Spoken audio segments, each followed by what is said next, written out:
Selamat pagi, kembali lagi bersama saya. Pada kesempatan kali ini, saya akan membahas tentang sejarah sistem politik di Indonesia. Indonesia adalah negara demokrasi konstitusional. Setelah jatuhnya rezim Orde Baru yang otoriter pada tahun 1998. Berbagai perubahan konstitusional yang telah dilakukan untuk melemahkan kekuasaan cabang-cabang eksekutif. Sejarah sistem politik Indonesia. Yang pertama, ikhtisar struktur politik Indonesia. Bagian ini membahas struktur sistem politik di Indonesia saat ini.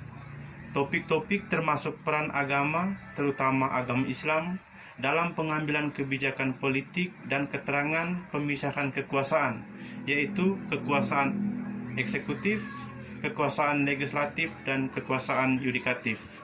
Yang kedua, masa prakolonial Indonesia. Sumber-sumber menunjukkan bahwa Nusantara berisikan berbagai entitas politik sejak awal sejarah. Yang ketiga, masa penjajahan Indonesia.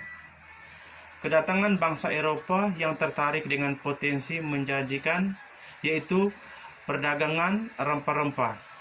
Rempah-rempah adalah salah satu titik balik utama dalam sejarah kepulauan. Yang keempat, Orde Lama Soekarno.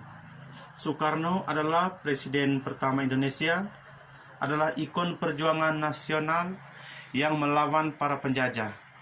Akan tetapi, setelah kemerdekaan dicapai, ia memiliki tugas berat untuk memimpin sebuah negara baru yang masih memiliki trauma dari masa lalu, dari konflik kekuatan politik dan sosial yang muncul di masa kemerdekaan.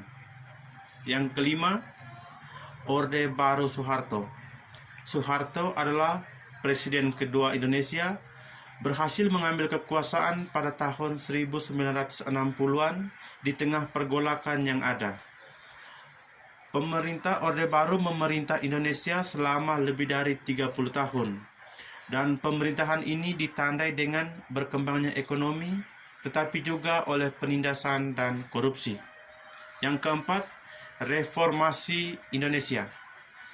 Periode ini tak hanya ditandai oleh perubahan struktural, tetapi juga ditandai oleh kesinambungan, misalnya korupsi, kemiskinan, dan pengelompokan modal dan di kalangan atas. 7. Kabinet Indonesia sekarang. Bagian ini menampilkan daftar anggota kabinet Presiden Joko Widodo yang dinamai Kabinet Kerja, yang diresmikan pada tanggal 27 Oktober 2014 dan akan memerintah sampai dengan tahun 2019 saat pemilihan baru akan diadakan. Terima kasih. Hanya itu saja yang bisa saya sampaikan pada kesempatan ini. Semoga bermanfaat.